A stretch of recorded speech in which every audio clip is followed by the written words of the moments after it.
প্রধানমন্ত্রী নরেন্দ্র মোদী একটি বিশেষ সম্প্রদায়কে নিয়ে এমন সব মন্তব্য করেছেন যেমন মন্তব্য কোনো প্রধানমন্ত্রীর কাছ থেকে একেবারেই আশা করা যায় না। পোশাক নিয়ে মন্তব্য করেছেন, খাবার নিয়ে মন্তব্য করেছেন। আইনের ভাষায় এই ধরনের বিদ্বেষ ছড়ানোকে ঘৃণা অপরাধ বলে।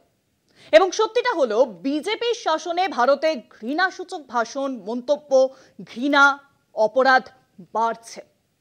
গত এক বছরে এই ধরনের 947টি ঘটনার উল্লেখ করে association of protection of civil rights বা এপিসিআর সংগঠন সম্প্রতি একটি রিপোর্ট প্রকাশ করেছে। তারা রিপোর্টের নাম hate crime report mapping first year of Modi's third government.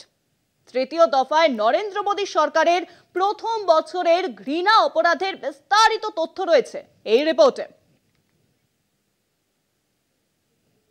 Association for protection of civil rights বা এপিসিআর তাদের রিপোর্টে লিখেছে 7 জুন 2024 থেকে শুরু করে 7 জুন 2025 পর্যন্ত সময়ের হেট ক্রাইমের সম্পূর্ণ তালিকা রয়েছে তাদের এই রিপোর্টে।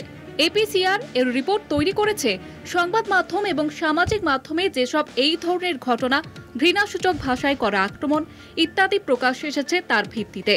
Association for protection of civil rights তাদের রিপোর্টে লিখেছে গত এক বছরের 947টি ঘৃণাসূচক ঘটনা ঘটেছে। এর মধ্যে 602টি ঘটনা ঘৃণা অপরাধ বা হেট ক্রাইম বলে চিহ্নিত। বাকি 345টি ঘৃণা ভাষণ।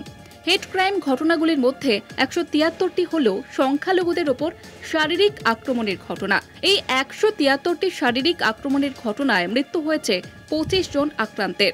এই 25 জনই মুসলিম সম্প্রদায়ের।